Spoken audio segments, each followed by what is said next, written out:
बात करते हैं बेटा, एक तो जो कल आपका जो टेस्ट पेपर हुआ था उसका बच्चों मैंने आपको पीडीएफ फाइल भी सेंड किया बच्चों को, ठीक है। तो उसमें भले ही जो आपने जो ऑनलाइन अपना पेपर हुआ था उसमें आपके पास पेपर ना अवेलेबल हो तो मैंने पीडीएफ फाइल इसलिए सेंड की थी, क्लियर।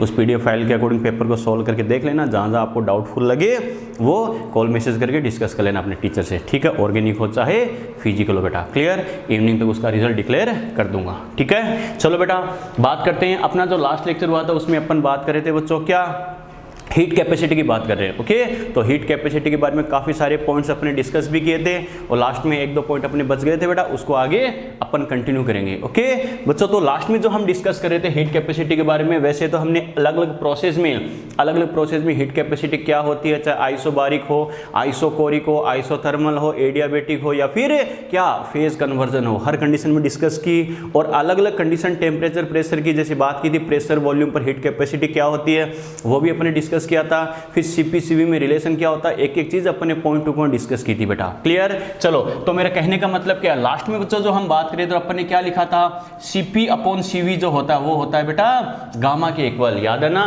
गामा अपन ने क्या कहा था, कांस्टेंट प्रेशर पर हीट कैपेसिटी और कांस्टेंट वॉल्यूम पर जो हीट कैपेसिटी होती है उनका रेशियो होता है, ओके। और इसको क्या बोलते हैं बेटा, इसको बोलते हैं पॉइजन्स रेशियो। क्या बोलते हैं इसे, पॉइजन्स रेशियो। ये पॉइजन बेटा जहर वाला नहीं है, ध्यान रखना, साइंटिस्ट का नाम है, ओके ठीक है बेटा। हिंदी वाले बच्चे ये नहीं जहरीला अनुपात ऐसे याद करो, नहीं बेटा साइंटिस्ट का नाम है, ध्यान रखना, क्लियर। तो बच्चों क्या कहेंगे, अपन ने कहा था सीपी और सीवी का जो रेशियो होता है वो क्या होता है, गामा के इक्वल होता है। और हमें पता है गैस की नेचर अलग अलग होती है, उसके अकॉर्डिंग सीपी और सीवी की वैल्यू अलग अलग होती है, नहीं होती, होती है, हमने कैलकुलेट भी की थी। तो क्या कहेंगे, जैसे अलग अलग कंडीशन के अकॉर्डिंग अपन ने बात की कि मोनो एटॉमिक गैस है, मोनो एटॉमिक गैस है, उसके लिए अपने क्या कहा था, गामा कितना आता है बेटा, अरे 5/3 आता है, नहीं आता, आता है बेटा, ठीक है। तो क्या करेंगे 1.66, क्लियर, ठीक है। अगर डायटोमिक गैस है या फिर लीनियर पॉली एटॉमिक गैस है उसके लिए अपने क्या कहा था, गामा कितना होता है बेटा 7/5 यानी 1.4, क्लियर, ठीक है। और अगर non linear poly atomic gas की कंडीशन है तो हमें पता है बेटा ये कितना आता है 4/3, अरे याद है ना 4/3 मतलब 1.33। मेरा कहने का मतलब क्या है बच्चों, देखो यहाँ तक तो लास्ट लेक्चर में अपन ने डिस्कस किया था, क्लियर।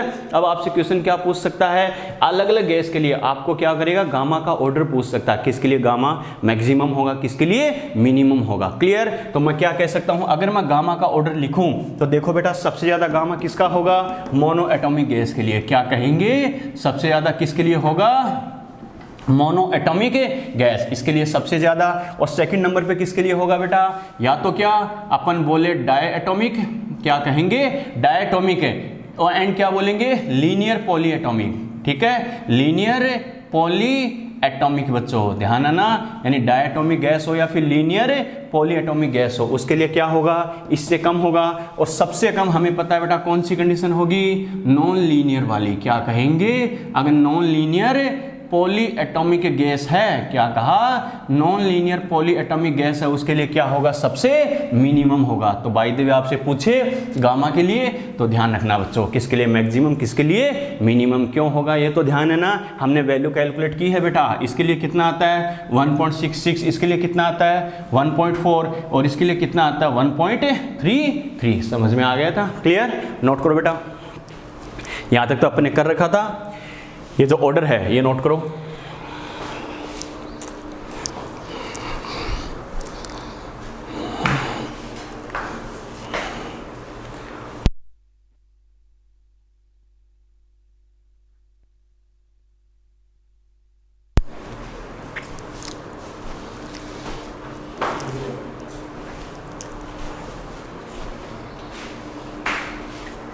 चलिए चलो आगे बढ़े बेटा।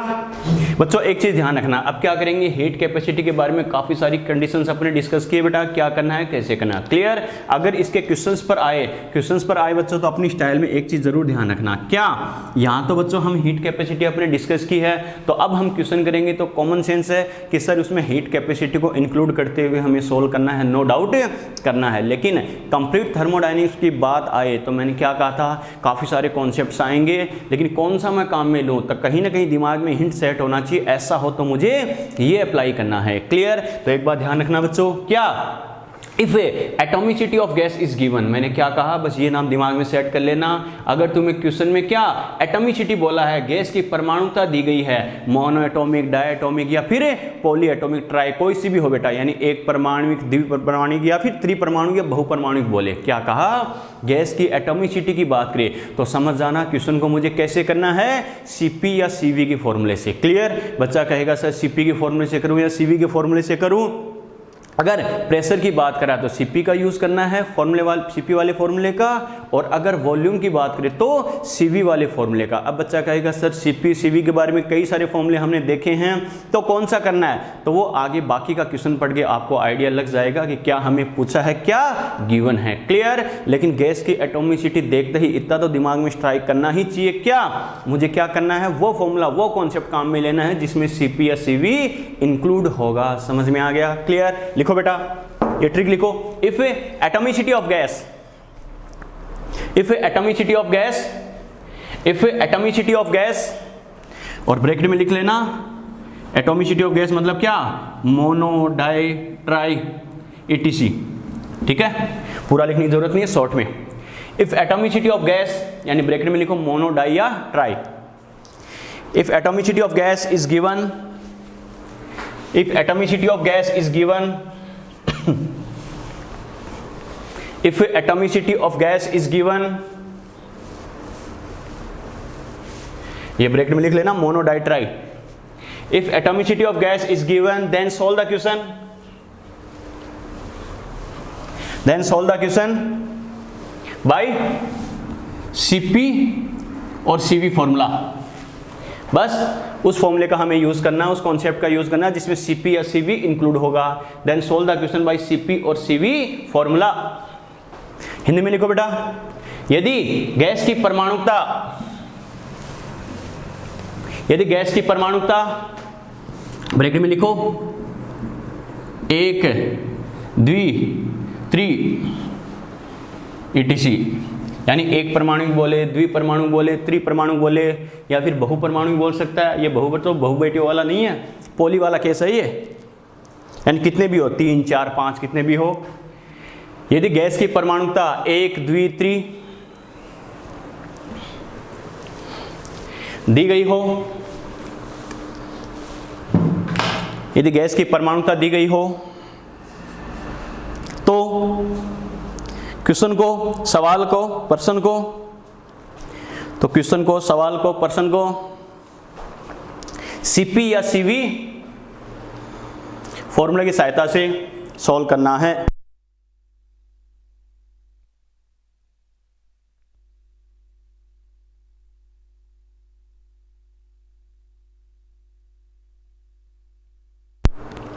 तो क्वेश्चन को सीपी या सीवी फॉर्मूले की सहायता से सॉल्व करना है। ठीक है, लास्ट में ये लिखाने की जरूरत है क्या, ताकि उत्तर आसानी से आ जाए। कॉमन सेंस है बेटा, ध्यान है ना। चलो, तो ये तो अपने बात की बेटा हीट कैपेसिटी की। ओके, अब देखते हैं बच्चों इस पर हमें क्वेश्चन है कैसे पूछ सकता है। ओके, चलो स्टार्ट करते हैं। लिखो, लिखो the temperature of, the temperature of, the temperature of 2 mole monoatomic gas, the temperature of 2 mole monoatomic gas is changed from 27 degrees Celsius to 37 degrees Celsius. The temperature of 2 mole monoatomic gas is changed from 27 degrees Celsius to 37 degrees Celsius. Then calculate the exchange of heat, then calculate the exchange of heat at constant pressure and volume, then calculate the exchange of heat at constant pressure and volume, then calculate the exchange of heat at constant pressure and volume. During this process,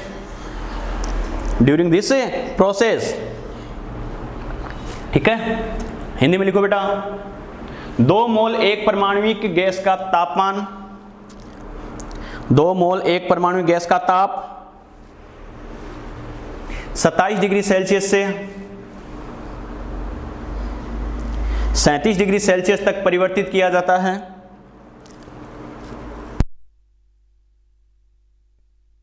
27 degree Celsius से 37 degree Celsius तक परिवर्तित किया जाता है। तो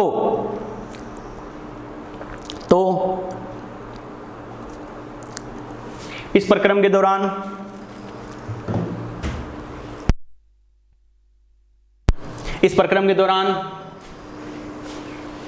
नियत दाब तथा आयतन पर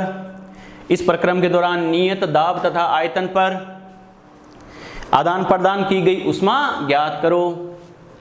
तो इस प्रक्रम के दौरान नियत दाब तथा आयतन पर आदान प्रदान की गई उष्मा ज्ञात करो। क्लियर बच्चों, देखो एक बात तो श्योर है, क्वेश्चन लिख लिए बेटा। देखो कैसे करना, मैं हमेशा कहता हूं बेटा फिजिक्स और फिजिकल में क्वेश्चन सही करने का सबसे बेसिक मेथड यही है, क्या, क्वेश्चन की लैंग्वेज को फॉलो करो और कैच करते जाओ, क्या बोला है क्या पूछा है। कैसे, 2 मोल कोई दिक्कत नहीं है, मुझे गैस के मोल दे रखे हैं। ओके, मोनो एटॉमिक, बस इसको राउंड करो, देखते दिमाग में स्ट्राइक करना चाहिए। सर ने कहा था एटॉमिसिटी अगर गिवन है तो क्या करना है बेटा, हमें CP/CV CV का फॉर्मूला यूज करना है। जिसकी जरूरत पड़े CP वाले की या CV वाले की, उसके अकॉर्डिंग हमें अप्लाई करेंगे। क्लियर, ठीक है बेटा। अब बात करें, देखो 2 टेम्परेचर हमें दे रखे हैं, कोई दिक्कत नहीं है। अब क्या बोला है, कांस्टेंट प्रेशर और कांस्टेंट वॉल्यूम पर एक्सचेंज ऑफ हीट। अब बच्चे को ये भी आइडिया होना चाहिए कॉन्सेप्ट के अकॉर्डिंग बोला क्या है। तो बच्चों देखो क्या करेंगे, एट कांस्टेंट प्रेशर पर हमें पता है बच्चों एक्सचेंज ऑफ हीट। अरे हीट किसके इक्वल होती है बेटा, हमें पता है डेल एच के इक्वल होती है, नहीं होती है, यस और नो। एक एक चीज अपने डिस्कस की है, याद है ना।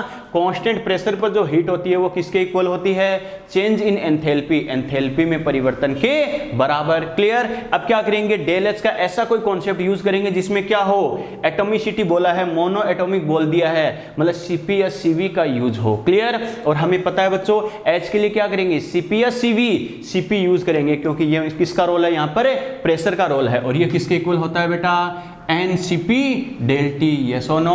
अरे बात समझ में आ गई। क्लियर। चलो बेटा इसमें वैल्यू पुट करते जाते हैं, तो क्या लिखेंगे, N गैस के मोल कितने हैं 2 मल्टीप्लाई बाय CP हमें पता है बेटा कितना होगा, मोनो एटॉमिक बोला तो CV कितना होता है 3/2R, और हमें पता है CP कितना होगा बेटा 5/2R, यस और नो। अरे 5/2R multiply by del T क्या होगा, T2 माइनस T1, यस और नो। क्लियर। ठीक है बेटा, यहाँ पे जैसे ऐसा कैसा मैं लिख रहा हूँ, मोल को ऐसा कैसा लिख दो, कोई दिक्कत नहीं है। अब इसमें वैल्यू पुट करें तो क्या करेंगे, 2 मोल हमें दे रखे हैं 5/2। ठीक है सर, R की कौन सी वैल्यू यूज करें, तो मैंने क्या कहा था बेटा, एनर्जी की बात आ जाए, हीट है किसकी फॉर्म है, एनर्जी की फॉर्म है, और जहां एनर्जी की बात आती है तो या तो जूल या फिर कैलोरी वाली वैल्यू बेटा। क्लियर। कुछ नहीं बोले तो नॉर्मली जूल वाली वैल्यू यूज करते हैं। ये R हो गया। T2 बच्चों देखो T2 माइनस T1, तो क्या करेंगे, फाइनल माइनस इनिशियल। फाइनल कितना है 37 डिग्री सेल्सियस, लेकिन हमें पता है नॉर्मली डिग्री सेल्सियस में यूज करते हैं क्या, नहीं बेटा केल्विन में यूज करते हैं। तो क्या करेंगे 273 अगर इसमें ऐड करें तो कितना आएगा 310 माइनस T1 कितना बेटा 27, तो 273 ऐड करेंगे तो कितना आ जाएगा 300। ये तो ओनली कॉन्सेप्ट के अकॉर्डिंग था। बच्चा अगर थोड़ा सा दिमाग काम में लेके अगर क्या टाइम बचाने की कोशिश करे तो क्या करेगा, डेल T क्या है, टेम्परेचर का डिफरेंस है, तो चाहे डिग्री सेल्सियस हो चाहे केल्विन हो, कोई फर्क पड़ेगा क्या, नो बेटा। तो सीधा देखो 27 37 डिफरेंस कितने का आ रहा है 10 का, सीधा 10 कर सकते हो। समझ में आ रहा है बेटा मैं क्या कर रहा हूँ। क्लियर। ठीक है बेटा, इससे अगर करें तो देखो ये क्या करेंगे 2 से 2 को उड़ा दे। अब बच्चों देखो अपनी चाणक्य नीति से करें तो हमें पता है बच्चों, इसके अकॉर्डिंग बात करें तो देखो क्या करेंगे 5 को अगर 8 से करते तो कितना आता है बेटा, अरे 40 आता नहीं आता, और 5 को 0.3 से करूँ कितना आ गया, हमें पता 1.5 यानी 41.5, और भी थोड़ा ज्यादा है तो ऑलमोस्ट मैं कर रहा हूँ 41.6, यस और नो। अरे समझ में आया, चाणक्य नीति से कर लेना बेटा, टाइम वेस्ट करने की जरूरत नहीं है। मल्टीप्लाई क्या हो जाएगा 10 और ऑलमोस्ट कितना आ जाएगा 416 जूल। समझ में आ रहा है बेटा। क्लियर। जूल पर मोल या फिर जूल आ जाएगा, कोई दिक्कत नहीं बेटा, समझ में आ गया। क्लियर। चलो बेटा अब बात के दूसरा हमें क्या बोला है, at constant volume. Constant volume की अगर मैं बात करूं तो हमें पता है कांस्टेंट वॉल्यूम पर हीट क्या होती है, अरे डेल यू के इक्वल, यस और नो, याद है ना। और हमें पता है एटॉमिसिटी बोल रहा है, तो ये बताओ बेटा डेल यू क्या होता है, एटॉमिसिटी बोल दिया तो CP या CV वाला कॉन्सेप्ट हमें यूज करना है। तो डेल यू क्या होता है बेटा, CP आएगा या CV आएगा, CV आएगा, क्योंकि वॉल्यूम की बात कर रहा है। तो ये क्या होता है, n C V del T, yes और नो, क्लियर। तो यहाँ से बेटा क्या लिखेंगे, एन सी वी हमें पता है कितना होता है बेटा, मोनो एटॉमिक बोला है 3/2 आर, और डेल टी क्या लिखेंगे T2 माइनस T1, क्लियर। ठीक है बेटा, वैल्यू पुट करें, मोल कितने हैं 2, 3/2 मल्टीप्लाई बाई आर क्या 8.314 मल्टीप्लाई बाई वही 300 माइनस 310 माइनस 300, क्लियर। 2 से बेटा 2 को उड़ा दे तो क्या करेंगे, 8 को अगर 3 से करें हमें पता कितना आता है बेटा 24, क्लियर। और 3 को 0.3 से करें तो 9, उससे थोड़ा ज़्यादा यानी कितना हो गया 0.9 यानी समथिंग 1 हो गया है ना, इसका मतलब ऑलमोस्ट कितना हो गया बेटा 25, समझ में आ रहा है। और ये डिफरेंस कितना 10, तो ऑलमोस्ट कितना आ गया 250 जूल, समझ में आया बेटा कैसे किया, क्लियर। ठीक है, देखते हैं बच्चों के आंसर आएंगे क्या, आंसर आया बेटा किसी के, देखते हैं किसके, अमन नो बेटा, अच्छा कैलोरी में बोला है क्या, ठीक है, ठीक है बिल्कुल। फिर मनीषा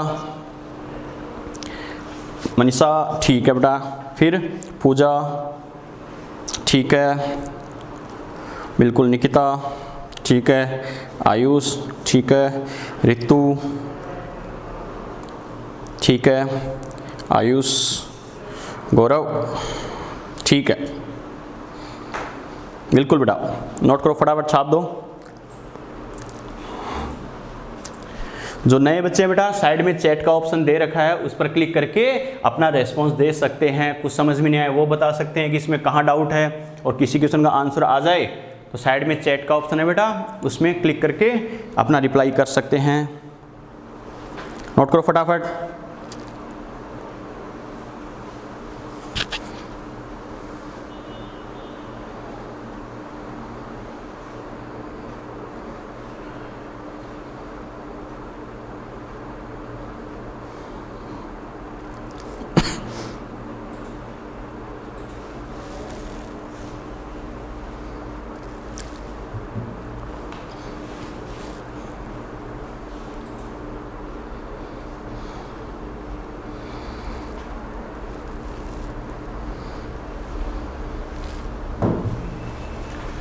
कर लिया बेटा, निकल लिया क्या, बुझाने दे। चलो बेटा नेक्स्ट क्वेश्चन लिखो, a gas is expanded from 3 decimeter cube to 5 decimeter cube volume. A gas is expanded from 3 decimeter cube to 5 decimeter cube volume at 3 atm constant pressure. A gas is expanded from 3 decimeter cube to 5 decimeter cube volume at 3 atm constant pressure. 3 atm constant pressure, ठीक है। यहां तक तो question बेटा अपने medical level का था, कोई खास बात नहीं है, क्लियर। अब देखो इस क्वेश्चन को मैं कैसे बेटा डाइवर्ट कर रहा हूं, कैसे थोड़ा सा दिमाग हमें काम में लेना है। आगे लिखो बेटा, the work done during this expansion, the work done during this expansion, the work done during this expansion, the work done during this expansion, the work done during this expansion is used for heating of, the work done during this expansion is used for heating of 10 mole water. The work done during this expansion is used for heating of 10 mole water. The work done during this expansion used for heating of 10 mole water, temperature of which 290 kelvin, temperature of which 290 kelvin, board पे data confirm करते जाना बेटा, temperature of which 290 kelvin, लिख लिए। आगे लिखो, then calculate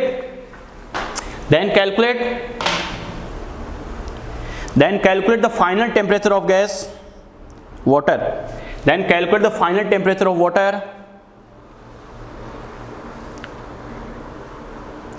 then calculate the final temperature of water if a specific heat of water is 4.184 joule per kelvin into gram. Board पे data लिखा बेटा। Then calculate the final temperature of water if specific heat of water is 4.184 joule per kelvin into gram. ठीक है, हिंदी में लिखो बेटा। एक gas को 3 एटीएम नियत दाब पर, एक गैस को 3 एटीएम नियत दाब पर 3 डेसीमीटर क्यूब से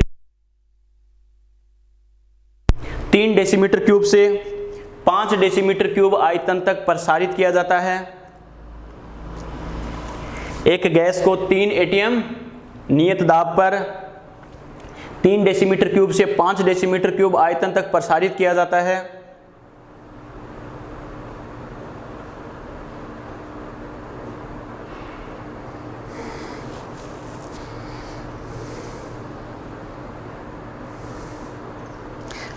लिख लिए? आगे लिखो बेटा। इस प्रसार में किए गए कार्य का प्रयोग, इस प्रसार में किए गए कार्य का प्रयोग, इस प्रसार में किए गए कार्य का प्रयोग, इस प्रसार में किए गए कार्य का प्रयोग 10 मोल जल को गर्म करने में किया जाता है, जिसका ताप 290 केल्विन है, जिसका ताप 290 केल्विन है, जिसका ताप 290 केल्विन है। ठीक है, तो जल का अंतिम ताप ज्ञात करो, जल का अंतिम ताप ज्ञात करो। यदि तो जल का अंतिम ताप ज्ञात करो यदि जल की विशिष्ट ऊष्मा, यदि जल की विशिष्ट ऊष्मा, यदि जल की विशिष्ट ऊष्मा 4.184 जूल पर केल्विन इंटू ग्राम है, यदि जल की विशिष्ट ऊष्मा 4.184 जूल पर केल्विन इंटू ग्राम है,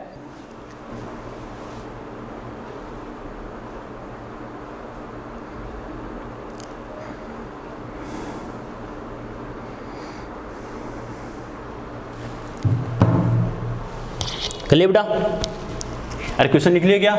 चलो बेटा देखो, इस क्वेश्चन में एक्चुअल में है क्या, नॉर्मली क्या क्या आधा क्वेश्चन अपना मेडिकल लेवल का था, उसको मैंने थोड़ा सा क्या कि अदर कंडीशन से लिंक कर दिया। ओके, कैसे कर दिया समझना बेटा। नॉर्मली क्या हो रहा है, एक्चुअल में हो क्या रहा है, क्वेश्चन की लैंग्वेज को समझे। जहां अगर कंफ्यूजन हो तो थोड़ा सा क्या करना बेटा, थोड़ा सा फ्री बॉडी डायग्राम जैसे बना के क्या थोड़ा सा समझना है। कैसे बेटा समझना, ये मान लो कोई कंटेनर है, सपोज करो ये मान लो कोई कंटेनर है, इसमें एक और कंटेनर है, ठीक है, ये एक और कंटेनर है, इसमें क्या, ये मान लो अपने गैस फिल किए बेटा, इसमें मान लो कोई गैस है, ये गैस है, कोई दिक्कत नहीं है, ये गैस है, क्लियर, ठीक है बेटा। अब इसमें अपन ने क्या किया, इसमें मान लो अपन ने वाटर मॉलिक्यूल फिल किया है बेटा, ये मान लो इसमें वाटर है, ये कोई दिक्कत नहीं है, ये क्या है, वाटर है, क्लियर। चलो बेटा अब क्या बोल रहे हैं बच्चों, देखो सबसे पहले क्या करेंगे, ये जैसे गैस थी यानी अंदर वाले कंटेनर में, बाहर वाले कंटेनर में क्या है, वाटर है, क्लियर। अब क्या बोल रहा है बच्चों, देखो नॉर्मली क्या करेंगे, यानी इतने वॉल्यूम से एक गैस का एक्सपेंशन हो रहा है, गैस का एक्सपेंशन हो रहा है, तो क्या बोल रहा है, यानी the work done during this process, इस प्रक्रम के दौरान किया गया कार्य, तो कार्य बोला तो सबसे पहले ये देखो यानी वर्क है कितना बच्चों, देखो समझना है इस बात को।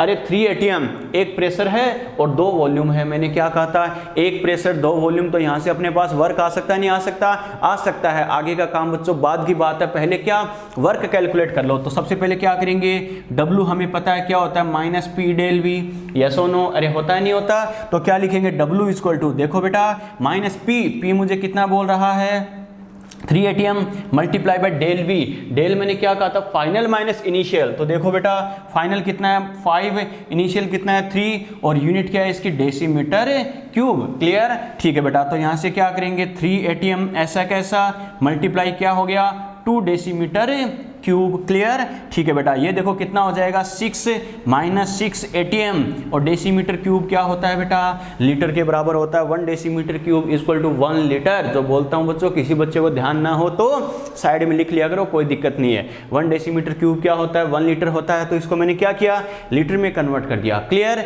लेकिन हमें पता है वर्क की अपनी ये फॉर्म आती है क्या, नहीं। वर्क हमें पता है किसकी फॉर्म है बेटा, एनर्जी की फॉर्म है, तो जूल या कैलोरी में। तो इसको मैं क्या करूंगा, अगर मैं जूल में कन्वर्ट करूं तो 1.10 यानी 101.3 जूल। यस और नो, अरे ध्यान है ना। तो यहां से मैं क्या करूंगा, इसको अगर मैं सोल्व करूं बेटा, तो ये मेरे पास कितना आ जाएगा, माइनस है, माइनस कितना आ जाएगा 607.8 जूल, इतना ही आएगा ना। अगर 100 से करते बेटा, देखो बच्चों 101 से करते तो कितना आता, 606.3 से करते तो 1.8 यानी 607.8 जूल। क्लियर, ये तो काम हुआ किसका, अपने मेडिकल लेवल का। यस और नो, क्लियर। अब देखो बेटा क्वेश्चन की लैंग्वेज को समझो, आगे ये क्या बोलना चाहता है। The work done during this process is used for heating of 10 mole water. इसका मतलब है इस प्रोसेस में जो वर्क डन हो रहा है, हमें पता है, बच्चा कहेगा सर उस वर्क का वाटर की हीटिंग में, वाटर को गर्म करने में कैसे यूज करेगा।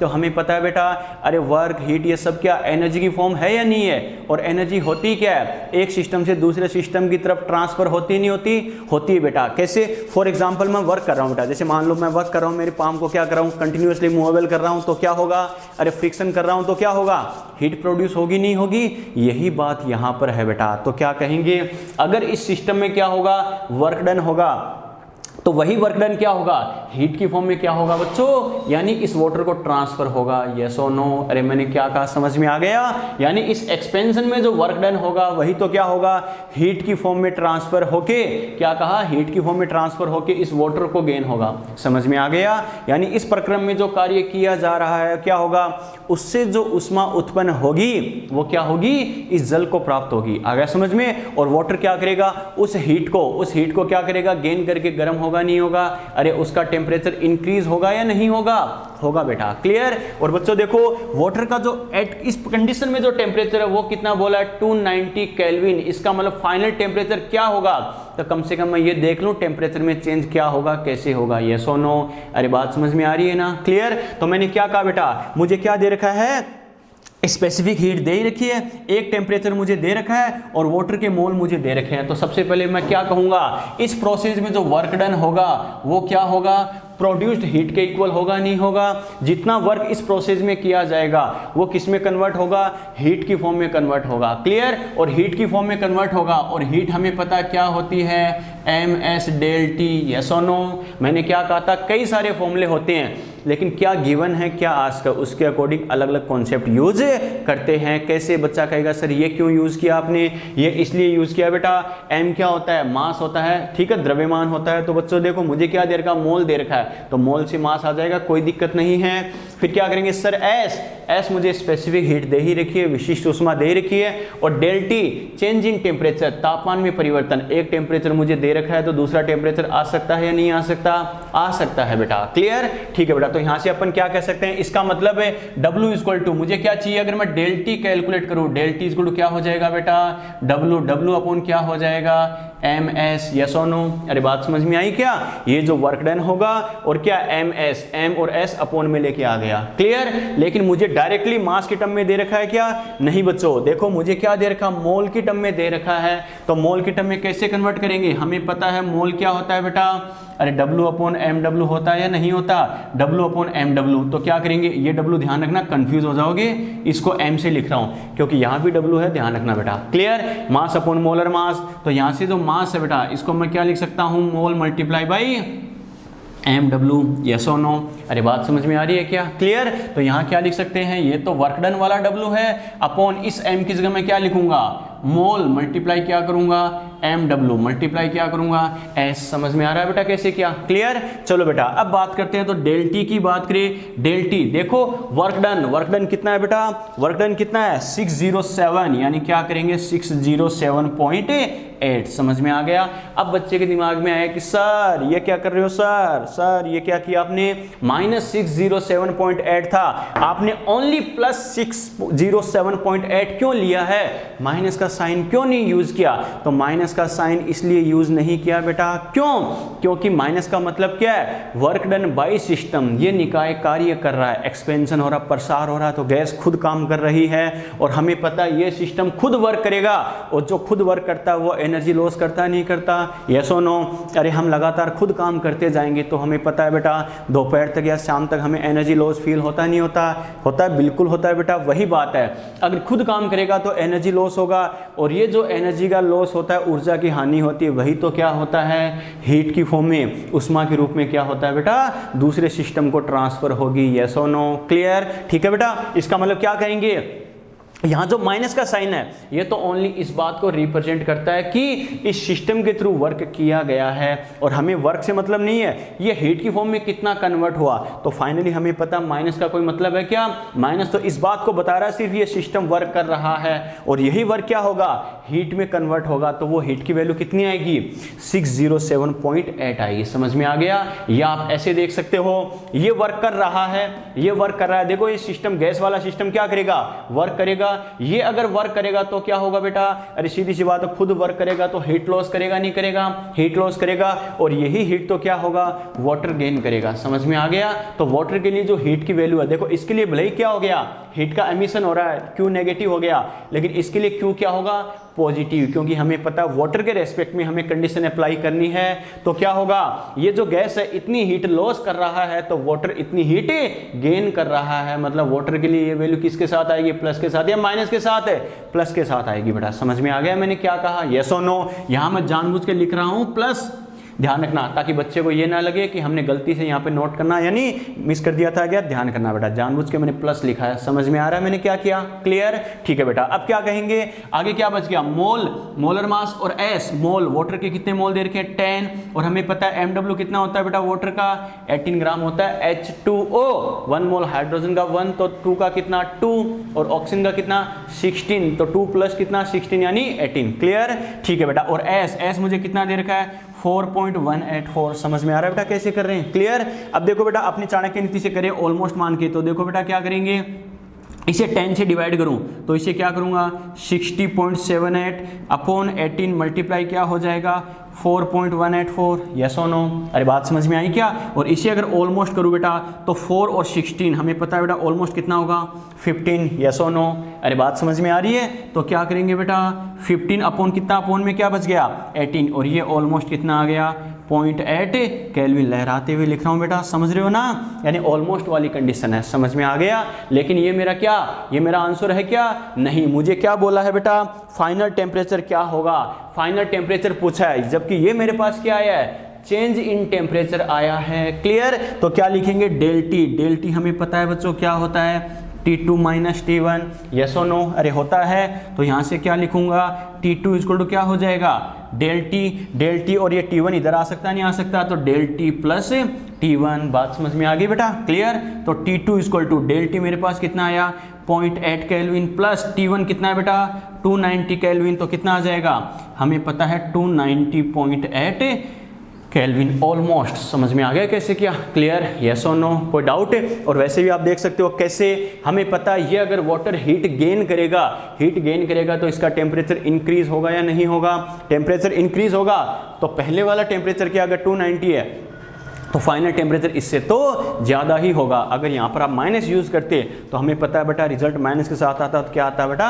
यानी रिजल्ट अपोजिट आ सकता था, जो कि रॉन्ग है। समझ में आ गया कैसे क्या? यस और नो? क्लियर? तो यहाँ तक तो बेटा अपने मेडिकल लेवल का काम था, बच्चों वाला काम था। इसको क्या अपने आगे लिंक करके कैसे सोल्व किया, समझ में आ गया? क्लियर? ठीक है बेटा, नोट करो फटाफट। देखते हैं बच्चों के आंसर आए हैं क्या।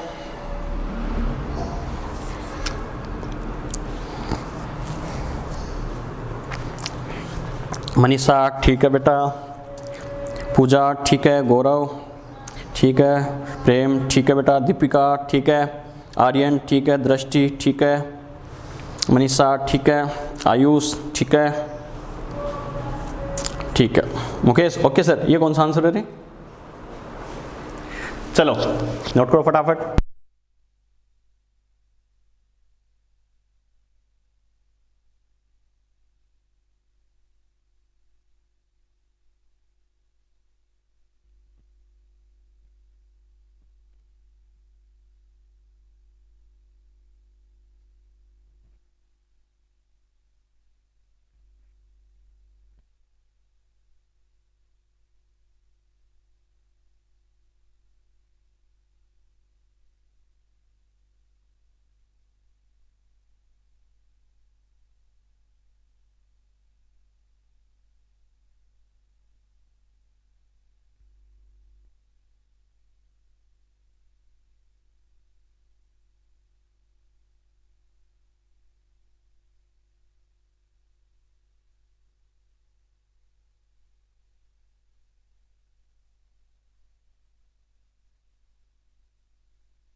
दोबारा बताना, चलो फटाफट दोबारा देखो बेटा, नोट तो कर लिया ना। चलो दोबारा देखो, सबसे पहले बच्चों देखो इस क्वेश्चन में बोला क्या था, क्या कि आपको क्या बोला है कि जैसे मान लो कोई गैस है उसको एक्सपेंड कर रहा है, प्रसारित कर रहा है, कहां से कहां तक, 3 डेसीमीटर क्यूब से 5 डेसीमीटर क्यूब तक, और प्रेशर कितना बेटा इस पर है 3 atm। क्लियर, ठीक है। आगे क्या बोल रहा है, यानी इस प्रोसेस में, इस प्रसार में, इस एक्सपेंशन में जो वर्क किया जा रहा है, जो कार्य किया जा रहा है, उसको, उस कार्य का यूज क्या कर रहा है, ये 10 मोल वाटर को क्या बोल रहा है, यानी उसकी हीटिंग में, यानी उसको उष्मा देने में काम में ले रहा है। क्लियर, ठीक है। और उस वाटर का टेम्परेचर फिलहाल कितना है, 290 केल्विन है। तो क्या उसका अंतिम ताप क्या होगा, अंतिम फाइनल टेम्परेचर क्या होगा अगर उसकी विशिष्ट उष्मा ये है। क्लियर, तो सबसे पहले क्या करेंगे, मैंने आपको डायग्राम भी बेटा खाली समझने के लिए बनाया ताकि आपको कंफ्यूजन ना हो कि ये कैसे कर दिया। तो मान लो कोई कंटेनर था, कोई पात्र था, इसमें गैस भरी गई, अब क्या किया, इसके बाहर को दूसरा कंटेनर है जिसमें जल भरा, वाटर फील है बेटा। क्लियर, अब क्या करेंगे, अगर इस गैस का एक्सपेंशन वगैरह होगा तो सबसे पहले देखते हैं वर्क डन क्या होगा। क्लियर, वर्क डन की बात करें, किया गया कार्य, एक प्रेशर है, 2 वॉल्यूम है, तो हमें पता है वर्क डन कैसे आता है रे, -P∆V, यस और नो। तो -P∆V से हमारे पास ये वर्क आ गया, ATM लीटर को अपन ने क्या किया बेटा, जूल में कन्वर्ट कर लिया। क्लियर, W किसके साथ आ रहा है, माइनस के साथ, तो मैंने क्या कहा था, W अगर माइनस के साथ आए तो क्या होता है, वर्क डन बाय सिस्टम, यानी सिस्टम काम करेगा। समझ में आ गया, निकाय कार्य करेगा। और अगर सिस्टम वर्क करता है, निकाय कार्य करता है, हम पे ले लो, हम खुद काम करेंगे तो हमें पता है एनर्जी लॉस फील होता है नहीं होता, अरे थकान फील होती नहीं होती, होती है बेटा। तो क्या करेंगे, यहाँ W नेगेटिव के साथ आ रहा है, इसका मतलब क्या, वर्क डन है बाय सिस्टम है, निकाय द्वारा कार्य है, निकाय खुद कार्य करेगा तो उष्मा हानि करेगा या नहीं करेगा, करेगा। और ये जो गैसीय सिस्टम है, गैसीय निकाय है, जो उष्मा हानि करेगा वही उष्मा तो क्या होगा, ये जल ग्रहण करेगा। यस और नो, बात समझ में आई क्या, अरे ये वाटर गेन करेगा नहीं करेगा, और अगर ये वाटर मतलब उष्मा हीट को गेन करेगा तो हमें पता है इसका टेम्परेचर इंक्रीज होगा या नहीं होगा, होगा। क्लियर, तो ये जो वाटर है वो कितनी हीट, कितनी उष्मा ग्रहण करेगा, गेन करेगा, जितनी हीट या एनर्जी ये लॉस करेगा। समझ में आ गया। और ये जो गैसीय सिस्टम है, गैसीय निकाय, कितनी एनर्जी लॉस करेगा, जितना ये वर्क करेगा। समझ में आ गया, यस और नो। क्लियर, अरे पाम फ्रिक्शन वाला केस मैंने बताया था बेटा, हथेलियों को रगड़ने वाला केस, क्या, जितना वर्क करूंगा उतना ही क्या होगा, हीट प्रोड्यूस होगी या नहीं होगी, होगी बेटा। आ गया समझ में, थोड़ा सा क्या होगा, थोड़ी हीट प्रोड्यूस हो रही है, अगर मैं ज्यादा करूंगा फ्रिक्शन तो क्या होगा, ज्यादा हीट प्रोड्यूस होगी नहीं होगी, होगी। यही बात है, जितना ये गैसीय सिस्टम वर्क करेगा उतनी ही हीट क्या होगी, प्रोड्यूस होगी, उत्पन्न होगी, और वही हीट क्या होगी, ये वाटर गेन करेगा और इसके टेम्परेचर में चेंज होगा। क्लियर, तो क्या कहूंगा, जितना वर्क डन होगा वो क्या होगा, यानी हीट के इक्वल होगा, और वही हीट क्या होगी, हमें पता है ये वाटर गेन करेगा। तो इसके लिए मैं क्या लिख सकता हूँ, लास्ट लेक्चर में फॉर्मूला लिखा था बेटा, Q = MS∆T, यस और नो। क्लियर, तो यहाँ से क्या कर सकते हैं, ∆T अगर मैं करूँ तो W/MS। क्लियर, M क्या होता है, मास, द्रव्यमान, लेकिन मुझे द्रव्यमान चाहिए क्या, नहीं, मोल के पदों में दे रखा बेटा, तो क्या होता है, मोल क्या होता है, mass upon molar mass. Clear, तो मास, द्रव्यमान क्या हो जाएगा, मोल गुणा मोलर द्रव्यमान। यस और नो। तो M को मैंने चेंज कर दिया किससे, इस M को चेंज किया मोल गुणा MW। मोल कॉन्सेप्ट भी बताऊंगा बेटा, रिवीजन क्लासेस में अपन पढ़ेंगे मोल कॉन्सेप्ट, इसमें सारा आ जाएगा ये। तो क्या कहा, मास को किस में कन्वर्ट किया, मोल और मोलर मास में ये कन्वर्ट कर दिया। क्लियर, अब वैल्यू पुट करो, क्या, वर्क की वैल्यू कितनी, कार्य की 607.8, मैंने जानबूझ के माइनस की जगह प्लस लिखा ताकि बच्चा कंफ्यूज ना हो कि आप माइनस भूल गए क्या, नहीं बेटा। क्यों, माइनस इस बात को बता रहा है क्या, ये सिस्टम वर्क कर रहा है, सिस्टम जितना वर्क करेगा उतनी हीट प्रोड्यूस होगी, उष्मा उत्पन्न होगी, और वही जल ग्रहण करेगा। समझ में आ गया। तो यहाँ पर क्या, ये ओनली वैल्यू हमें यूज करनी है, ना कि माइनस का साइन। क्लियर, ये W की वैल्यू, फिर ये मोल हमें दे रखे हैं 10 मोल, फिर MW कितना होता है वाटर का, 18 ग्राम होता है बेटा, ध्यान रखना 18 ग्राम पर मोल। ठीक है, S हमें दे रखी है क्वेश्चन में, ये दे रखी है। आगे इसको सोल्व कर लिया तो ये वैल्यू किसकी आई है, ∆T की आई है। जब हमारे पास ∆T आ गया, चेंज इन टेम्परेचर, ताप में परिवर्तन, वो क्या होता है, final temperature minus initial temperature, T2 - T1। तो T1 तो दे ही रखा था, अगर T2 चाहिए तो ∆T + T1 हो जाएगा बच्चों। तो T2 क्या हो जाएगा, ∆T चेंज इन टेम्परेचर कितना है, ये है, और +T1 मतलब ये, तो 290.8 केल्विन। समझ में आ गया। क्लियर, आपको डाउट किसी बच्चे को, फटाफट कोई डाउट हो तो यही क्लियर करो, जल्दी से आगे बढ़े। फिर आपको डाउट, यस और नो, सोहेल या और कोई बच्चे के, ओके बेटा, ठीक है, नोट तो कर लिया ना सबने। चलो बेटा, यहाँ तक बात ठीक है, चलो बेटा, वेरी गुड। अब बात करते हैं बच्चों, देखो आगे बढ़ते हैं जिंदगी में। ये तो अपने बात की बेटा देखो हीट कैपेसिटी की, उष्माधारिता की। एक्चुअल में अगर हीट कैपेसिटी के लिए अगर बात करें तो ये क्वेश्चन भी मैंने जानबूझ के लिखा है बेटा, ध्यान रखना। इस पे मैक्सिमम जो आपको क्वेश्चन मिलेंगे सीधे फॉर्मूला बेस ही मिलेंगे बेटा, ठीक है, यानी ये क्या होगा वो क्या होगा, लेकिन बाय द वे अगर मिले तो जो जो कॉन्सेप्ट अपने डिस्कस किए वो सारे उससे हो जाएंगे। क्लियर, बात समझ में आई। अब बात करें, जैसे मैंने कहा था एनर्जी की कई सारी फॉर्म्स होती है, उसमें जो मोस्ट इंपॉर्टेंट फॉर्म है जिस पर सबसे ज्यादा क्वेश्चन मिलेगा बेटा, उसकी बात करते हैं। ओके, किसकी? वर्क, कार्य। तो सभी एनर्जी की फॉर्म थी, पहले अपने क्या पढ़ी थी? इंटरनल एनर्जी, आंतरिक ऊर्जा, फिर क्या कहा था? एंथैल्पी। नंबर 3 क्या? हीट कैपेसिटी, उष्माधारिता। फोर्थ जो फॉर्म है बेटा एनर्जी की, उसकी बात करते हैं। हेडिंग लिखो बेटा, नंबर 4 वर्क, W हिंदी में क्या कहते हैं इसे? कार्य।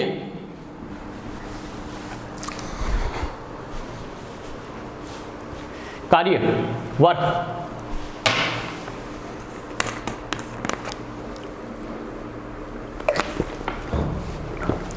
लिख लिए बच्चों? देखो सबसे पहले इसका मीनिंग समझो बेटा।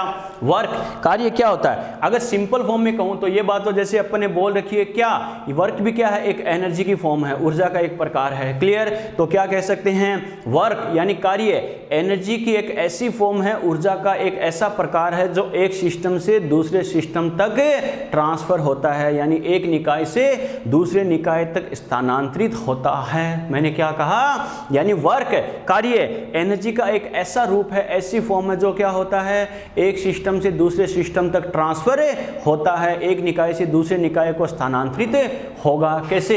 एक सिंपल एग्जांपल हम लेके देख सकते हैं बेटा। कैसे? नॉर्मली क्या होगा? कोई बॉक्स है बेटा, उसे क्या कहे? आपको बोला जाए उस बॉक्स को पुश करो, उसको धक्का लगाओ, ठीक है। सुबह से शाम तक आपको लगा ही रखा धक्का लगाने में, तो शाम को क्या होगा? अरे शाम को आप नीचे मिलोगे, बॉक्स ऊपर मिलेगा, नहीं मिलेगा? अरे हमें पता, फ्लोर पे, फर्श पे फैल जाओगे, नहीं फैल जाओगे? क्यों? क्योंकि शाम तक आप में इतनी हिम्मत भी नहीं बचेगी। क्यों? कि आप खड़े भी हो सको। मेरा कहने का मतलब क्या है बच्चों? इसका मतलब सुबह आप फुल्ली एनर्जेटिक थे, पूर्णतः ऊर्जावान थे। हिंदी वाले समझ लेना अच्छे से। सुबह आप क्या थे? यानी अच्छे आप एनर्जेटिक थे, ऊर्जावान थे, लेकिन शाम को ऐसा क्या हो गया? बस आपसे करवाया क्या? कुछ ही तो नहीं करवाया, खाली बॉक्स से आपको क्या किया? यही तो गाइस, बॉक्स को पूरी सुबह से शाम तक लगातार पुश करते जाओ, धक्का लगाते जाओ, इधर से इधर, इधर से इधर, यही तो आपसे किया है। लेकिन और क्या करवाया आपसे? लेकिन एक्चुअल में क्या है बेटा? आप उस बॉक्स को पुश कर रहे हो, धक्का लगा रहे हो, तो आप अपनी एनर्जी उस बॉक्स को ट्रांसफर कर रहे हो। यस और नो? और हमें पता है क्या करेंगे? इस बॉक्स को क्या करेंगे? हम एनर्जी ट्रांसफर करेंगे। तो सीधी सी बात है, मेरी एनर्जी अगर मान लो बॉक्स को, या आप अपनी एनर्जी बॉक्स को ट्रांसफर करोगे, तो हमारी खुद की एनर्जी में लॉस होगा या नहीं होगा? होगा बेटा। समझ में आ गया? इसका मतलब हम क्या कहते हैं बेटा? मान लो कोई दोपहर तक रुक गया, कोई दिक्कत नहीं, बोले मुझसे इतना ही होगा। कोई शाम तक लगा पड़ा है, शाम तक लगा पड़ा है, तो अपन क्या कहेंगे? जो शाम तक लगातार कर रहा था, पूरे दिन काम कर रहा था, अपन क्या बोलते हैं? उसने ज़्यादा काम किया है। और हमें पता है जिसने दोपहर तक काम करके बंद कर दिया, उसके कंपैरिजन में शाम वाले की हालत क्या होगी? अरे कैसी होगी? और ज़्यादा थका हुआ फील होगा या नहीं होगा? होगा।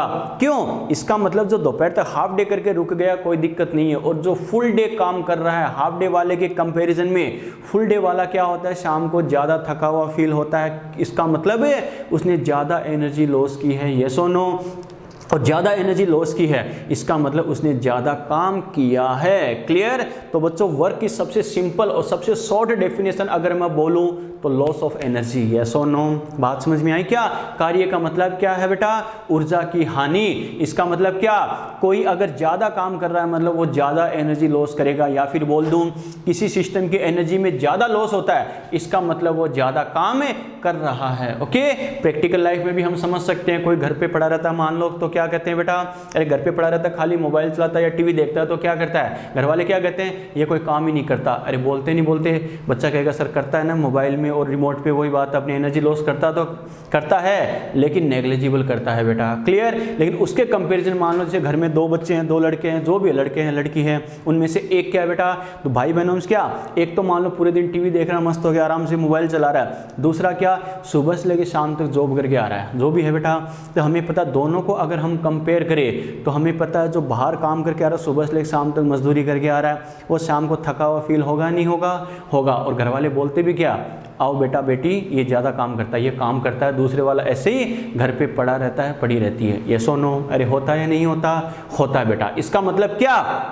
जो ज़्यादा वर्क करेगा, ज़्यादा काम करेगा, वो एनर्जी लॉस ज़्यादा करेगा, या ज़्यादा एनर्जी लॉस करेगा तो उसको हम बोलते हैं ये ज़्यादा काम करता है। समझ में आ गया बेटा, यस और नो? तो अपन क्या कहेंगे, वर्क की डेफिनेशन में क्या बोल सकता हूँ, the type of an energy which is transfer from one system to another system called as work. क्या कहेंगे, यानी ऊर्जा का वह प्रकार जो एक निकाय से दूसरे निकाय तक स्थानांतरित होता है उसे क्या कहते हैं, कार्य कहते हैं, वर्क कहते हैं। बेटा समझ में आ गया, क्लियर? तो सबसे पहले बेसिकली वर्क का मतलब क्या है, नॉर्मल डेली लाइफ में हम समझ सकते हैं कैसे करना है, क्या करना है। समझ में आ गया, क्लियर? लिखो बेटा, लिखो, the types of an energy, the type of an energy, the type of an energy, the type of an energy, the type of an energy which is transfer from one system to another system, the type of an energy which is transfer from one system to another system, which is transfer from one system to another system, called as work, called as work। लिख लिए, लिखो, ऊर्जा का वह प्रकार, ऊर्जा का वह प्रकार, ऊर्जा का वह प्रकार जो एक निकाय से दूसरे निकाय की तरफ, ऊर्जा का वह प्रकार जो एक निकाय से दूसरे निकाय की तरफ स्थानांतरित होता है, ऊर्जा का वह प्रकार जो एक निकाय से दूसरे निकाय की तरफ स्थानांतरित होता है, कार्य कहलाता है। ऊर्जा का वह प्रकार जो एक निकाय से दूसरे निकाय की तरफ स्थानांतरित होता है, कार्य कहलाता है। ठीक है, तो बेटा देखो, इसको शॉर्ट में मैं क्या कह सकता हूं, वर्क इज इक्वल टू क्या कहेंगे बेटा, लॉस ऑफ एनर्जी। क्या कहेंगे, लॉस ऑफ एनर्जी, यानी कार्य बराबर क्या, ऊर्जा की हानि। यस और नो? हिंदी में क्या कहते हैं बेटा, कार्य बराबर क्या करेंगे, ऊर्जा हानि, यानी ऊर्जा की जितनी हानि होगी उसके बराबर। बात समझ में आई क्या? ठीक है, ये नी साइज छोटा आएगा, अपनी पर्सनैलिटी के अकॉर्डिंग लगा लेना बेटा, जैसे हो छोटा बड़ा देख लेना। क्या कहा, यानी वर्क इज इक्वल टू क्या, लॉस ऑफ एनर्जी। इसका मतलब जितना वर्क होगा उतनी ही ऊर्जा की हानि होगी, या फिर जितना एनर्जी लॉस होगा उतना ही वर्क होगा। आ गया समझ में? अब ये जो वर्क होता है बेटा, वैसे तो क्या कई सारा हो सकता है, जैसे इलेक्ट्रिकल वर्क हो गया, मैकेनिकल वर्क हो गया, या ग्रेविटी वर्क हो गया। इलेक्ट्रिकल वर्क कैसे, जैसे मान लो ये फैन है बेटा, ठीक है, ये पंखा है, इसकी ब्लेड अपने आप रन कर सकती है क्या? नहीं। एक तो हम क्या करें, जैसे स्विच ऑन करें, तो स्विच ऑन करें तो क्या इलेक्ट्रिक एनर्जी इस पर वर्क करेगी, ये रन करना स्टार्ट करेगा। और हमें पता है जितना ये रन करेगा, हमें पता है इलेक्ट्रिक एनर्जी का उतना ही लॉस होगा, नहीं होगा? अरे होगा, हमें पता है उतना ही बिल आएगा, नहीं आएगा? आएगा। मैंने क्या कहा, वर्क अगर हो रहा है वर्क तो उतना ही एनर्जी लॉस होगा। क्लियर? अगर मैकेनिकल वर्क की बात करें, जैसे अभी आपने बॉक्स को क्या किया था, पुश किया था, धक्का लगाया था सुबह से लेकर शाम तक, तो क्या ये है मैकेनिकल वर्क यानी फिजिकल वर्क। बेटा आ गया समझ में? ग्रेविटी वर्क, जो ग्रेविटेशन फोर्स क्या करता है, किसी सबस्टांस को क्या करता है, या मैटर को अपनी तरफ अट्रैक्ट करता है, तो वो भी उस पर वर्क करता है, तो क्या करेगा, यानी ये है ग्रेविटी वर्क। बेटा ठीक है, आपको कहोगे सर इसमें कैसे एनर्जी लॉस हुआ है, तो हमें पता है जैसे मान लो कोई पार्टिकल है, कोई बॉल है, उसको मैं ऊपर की तरफ फेंकूंगा बेटा, अगर इसकी एनर्जी लॉस नहीं हो तो हमें पता है पूरी जिंदगी ऊपर ही जाता रहेगा। लेकिन हमें पता है फिजिक्स में जैसे पढ़ते हैं ना, मैकेनिक्स में, हमने इसे एनर्जी दी है तो क्या होगा, ये ऊपर तो जाएगा लेकिन धीरे धीरे इसकी एनर्जी लॉस होगी या नहीं होगी, होगी। और एक पॉइंट ऐसा आएगा जिस पर क्या हो जाएगा, ये रेस्ट पोजीशन में आएगा, नहीं आएगा, आएगा बेटा। और नेक्स्ट पॉइंट पर क्या होगा, वापस नीचे आना स्टार्ट हो जाएगा। क्यों? क्योंकि जो ग्रेविटेशनल फोर्स है, गुरुत्वाकर्षण बल है, वो इस पर कार्य कर रहा है और वो इसकी एनर्जी को धीरे धीरे लॉस कर रहा है, कम कर रहा है, इसकी एनर्जी को डिक्रीज कर रहा है। समझ में आ गया? क्लियर? तो क्या कहेंगे, वैसे तो वर्क की कई सारी फॉर्म है, मैकेनिकल वर्क, इलेक्ट्रिकल वर्क, या फिर कौन सा, यानी ग्रेविटेशनल वर्क, कई सारे होते हैं। ठीक है बेटा, ध्यान रखना। अब क्या कहेंगे, नॉर्मली थर्मोडायनेमिक्स की बात करें तो इसमें हम वर्क को क्या करते हैं, प्रेशर और वॉल्यूम के रेस्पेक्ट में डिटरमाइन करते हैं। मैंने क्या कहा, अरे वही बात है, यानी उष्मागतिकी में हम कार्य को क्या करते हैं, यानी क्या दाब और आयतन के सापेक्ष निर्धारित करते हैं। आपको याद है बेटा, मैंने एंथैल्पी में क्वेश्चन भी करवाया था, टेम्परेचर भले ही चेंज हो लेकिन उसमें दो प्रेशर थे, दो वॉल्यूम थे, तो मैंने क्या कहा था, वर्क को मेनली डिटरमाइन करना किसके रेस्पेक्ट में होता है थर्मोडायनेमिक्स में, प्रेशर एंड वॉल्यूम के रेस्पेक्ट में। क्लियर। और वर्क का जो फॉर्मूला हमने देखा था बेटा वो कैसे डिराइव करते हैं वो भी अपन करके देखेंगे। तो मेनली इसमें किसका रोल होता है, प्रेशर एंड वॉल्यूम का। क्लियर। लिखो बेटा, इन थर्मोडायनेमिक्स, एक स्टेटमेंट लिखो, इन thermodynamics, in thermodynamics work is determined, in thermodynamics work is determined, in thermodynamics work is determined mainly by pressure and volume, in thermodynamics work is determined mainly by pressure and volume। Hindi में लिखो, उष्मागतिकी में, उष्मागतिकी में कार्य को, उष्मागतिकी में कार्य को मुख्यतः दाब व आयतन के द्वारा निर्धारित किया जाता है। उष्मागतिकी में कार्य को मुख्यतः दाब व आयतन के द्वारा निर्धारित किया जाता है।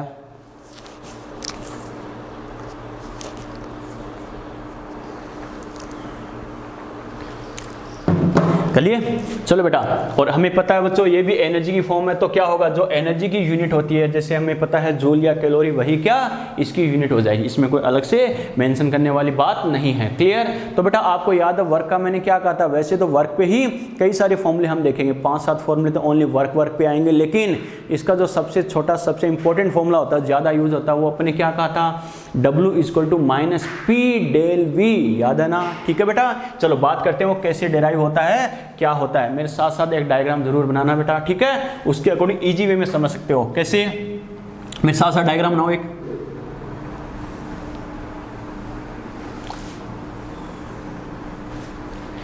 ऐसा बना लेना कि आप समझ जाओ, ठीक है। ताजमहल बनाने की जरूरत नहीं है बेटा, 22 साल लगा दो, ठीक है। आप समझ को वैसा बना लेना बस।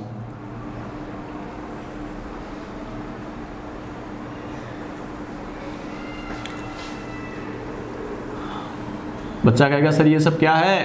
ये बेटा अपने क्या किया है, ये तो अपने कोई कंटेनर लिया है बेटा, ठीक है। ये कोई कंटेनर है, कोई पात्र है, ठीक है। इस पे मैंने क्या किया है, कोई पिस्टन लगाया है। पिस्टन समझते हो ना, ठीक है। इस पर अपने क्या किया है, कोई पिस्टन लगाया है। ये मान लो पिस्टन है बेटा, ठीक है। अब बच्चों देखो इसमें अपने क्या किया है, कोई गैस फिल की है बेटा, कोई सी भी गैस हो सकती है। इसमें अपने क्या किया है, कोई गैस फिल की है। ये इसके अंदर की गैस है, ये गैस। क्लियर।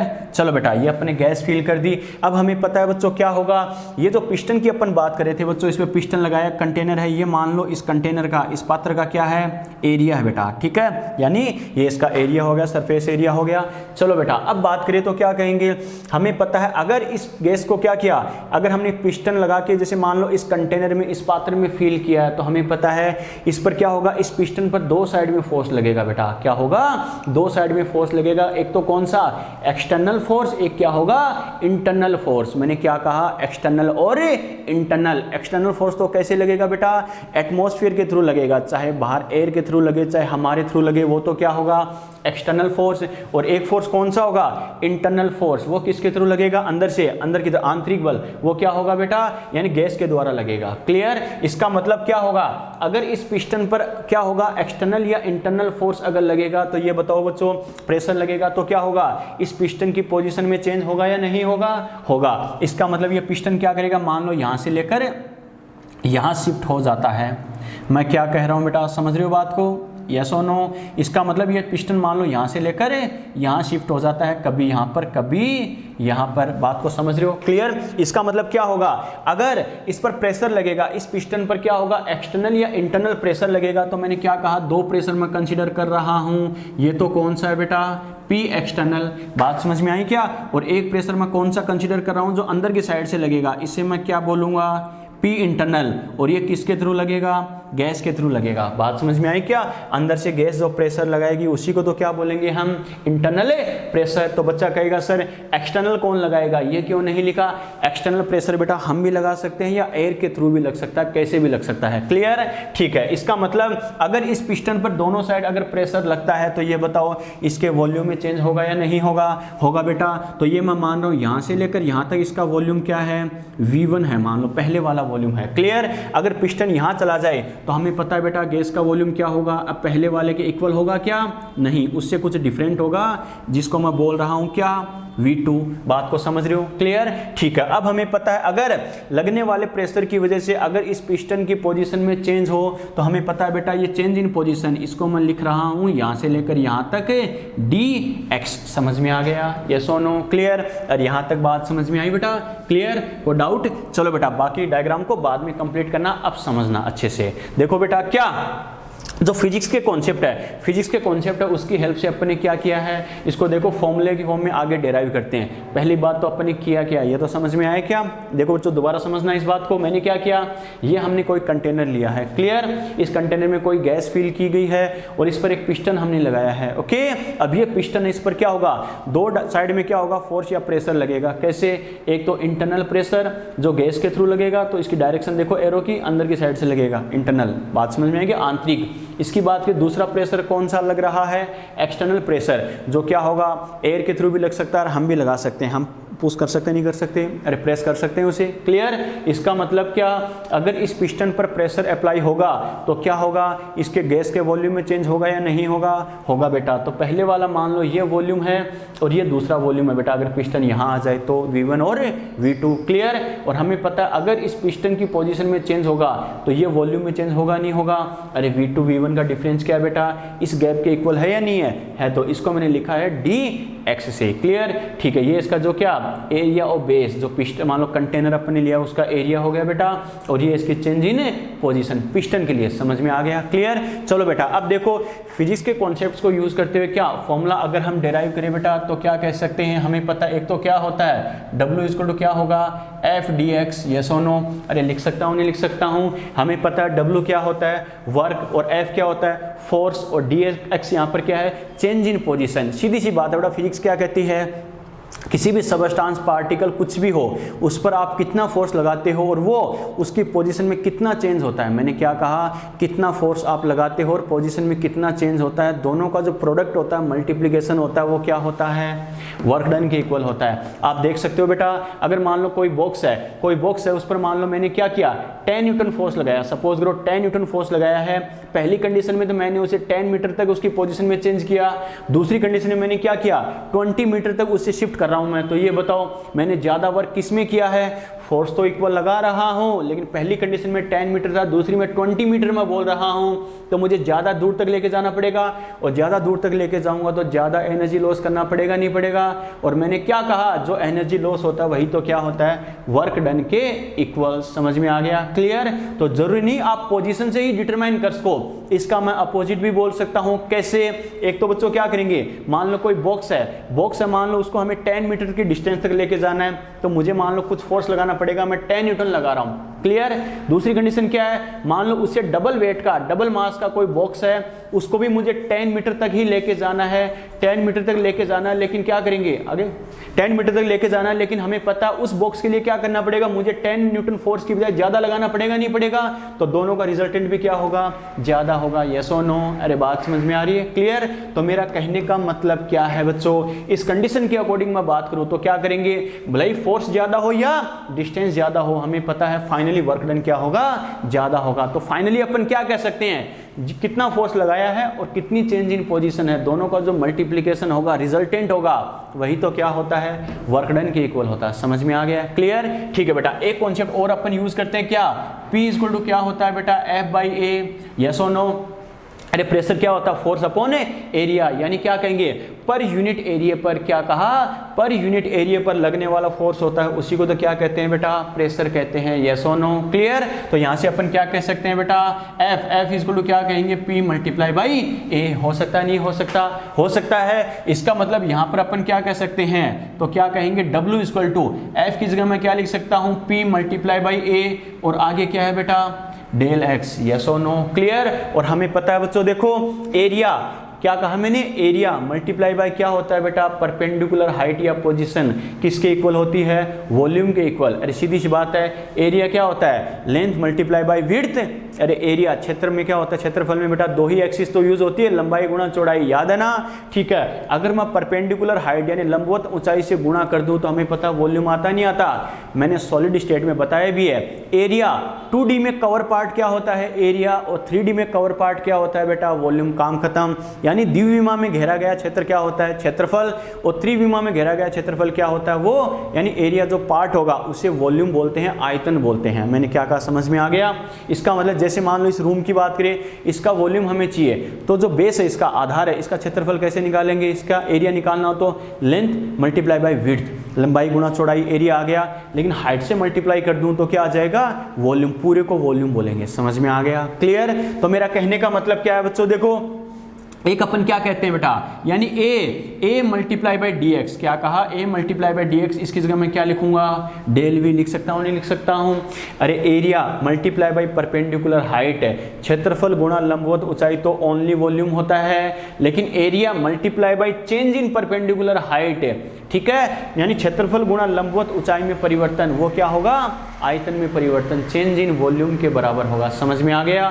हमें पता है बेटा यहाँ पे एक फिक्स देखो पोजीशन ले सकते हैं क्या, अरे परपेंडिकुलर हाइट है ये, फिर ये फिक्स ले सकते हैं क्या, नहीं, कभी ये है कभी ये है, चेंज है या नहीं है, चेंज है, तो क्या कहेंगे बेटा इसकी वजह से हमें पता है ओनली वॉल्यूम नहीं आएगा, चेंज इन वॉल्यूम आएगा। समझ में आ रहा है यहाँ तक, क्लियर। फिजिक्स के कॉन्सेप्ट को यूज करते हुए अपन डिस्कस कर रहे हैं, क्लियर। तो यहाँ से अपन क्या कहेंगे बेटा a multiply by D x, ये किसके इक्वल होगा डेल v के इक्वल, तो यहाँ से क्या लिख सकते हैं W इक्वल टू क्या हो जाएगा P डेल v, यस और नो। अरे बात समझ में आई क्या। लेकिन अब बच्चा कहे सर ये क्या है, ये यहाँ तक तो फिजिक्स है खाली, समझ में आ गया, यहाँ तक तो फिजिक्स है। बच्चा कहेगा सर हमने तो वर्क का फॉर्मूला बार बार हमने डेराइव किया है, W equal to minus P del V minus P del V minus P del V, तो सर यहाँ पे प्लस पी डेल वी क्यों आया है, मैंने क्या कहा था यहाँ तक तो सिर्फ फिजिक्स है बेटा। अब केमिस्ट्री में अपन क्या करेंगे, यहाँ पर हमें पता वर्क किसके थ्रू किया जाएगा, गैस के थ्रू बेटा, आ गया समझ में। और ये गैस किसके थ्रू वर्क करेगी, किसके अगेंस्ट करेगी, एक्सटर्नल प्रेशर के अगेंस्ट करेगी, यस और नो। अरे सीधी सी बात है, एक्सटर्नल प्रेशर जितना ज़्यादा होगा गैस को अपना वॉल्यूम चेंज करने में उतना ही ज़्यादा, वही बात है, वर्क करना पड़ेगा नहीं पड़ेगा, वर्क करना पड़ेगा। समझ में आ गया, यस और नो, क्लियर। अगर एक्सटर्नल प्रेशर कम है तो हमें पता है गैस इजीली अपना वॉल्यूम चेंज कर सकती है, एक्सटर्नल प्रेशर ज़्यादा है तो क्या होगा वॉल्यूम चेंज करना टिपिकल होगा। मैं क्या कह रहा हूँ समझ में आ रहा है। तो यहाँ पर वर्क डन किसके थ्रू होगा बच्चों, वर्क डन किसके थ्रू होगा, गैस के थ्रू, और किसके अगेंस्ट है, एक्सटर्नल प्रेशर के अगेंस्ट। तो यहाँ पर क्या करेंगे, वर्क डन बाय सिस्टम है या ऑन सिस्टम, वर्क डन है बाय सिस्टम, क्योंकि यहाँ पर जो स्टडी करते हैं वो क्या करते हैं बेटा एक्सटर्नल प्रेशर के अगेंस्ट करते हैं। समझ में आ गया, क्लियर। ये ध्यान रखना इंटरनल प्रेशर का यूज नहीं करते, बात समझ में आई क्या, क्योंकि ये तो क्या होगा बेटा, ये तो वेरिएबल है, लेकिन ये क्या होगा फिक्स होगा बेटा, एक्सटर्नल प्रेशर के अकॉर्डिंग बात करें तो, क्लियर।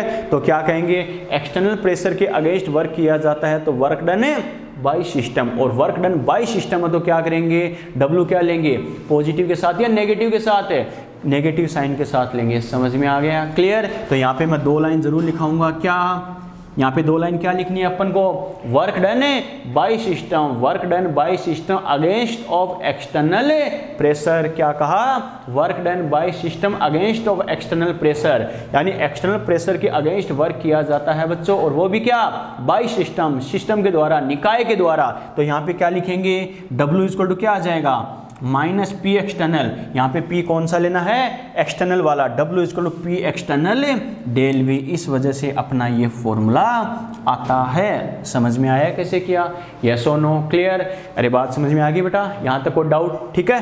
फटाफट नोट करो बेटा, फटाफट नोट करो,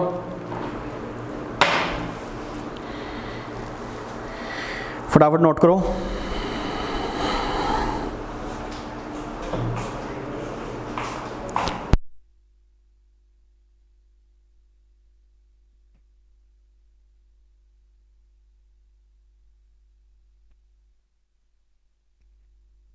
फटाफट नोट करो बेटा, ठीक है बस।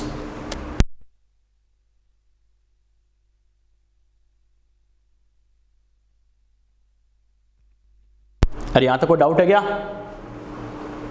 कोई डाउट, नोट करो बेटा फटाफट।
कर लिया बेटा, कर लिया नोट। चलो यहाँ पे 2 लाइन लिखो, लिखो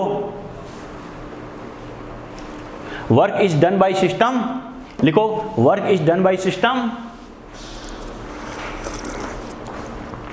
work is done by system,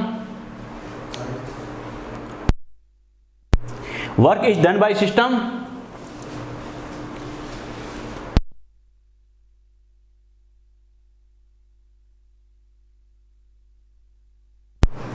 work is done by system against of external pressure, work is done by system against of external pressure, work is done by system against of external pressure. So आगे हमने ये लिखा ही है, सो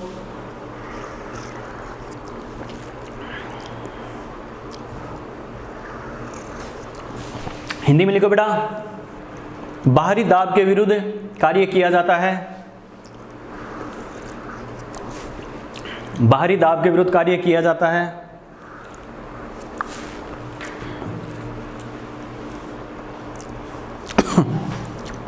बाहरी दाब के विरुद्ध कार्य किया जाता है,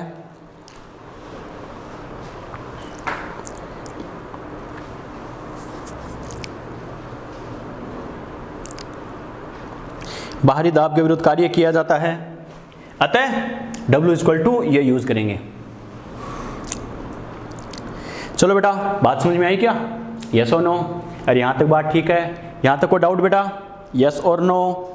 तो ये तो अपने नॉर्मल बात की है बेटा, क्या आपने फिजिक्स के कॉन्सेप्ट की हेल्प से जो वर्क का अपना जो सबसे छोटा और सबसे इंपॉर्टेंट फॉर्मूला होता है W equal to minus P external del V, वो कैसे आता है, क्या आता है, यहाँ तक बात समझ में आ गई? क्लियर? ठीक है बेटा।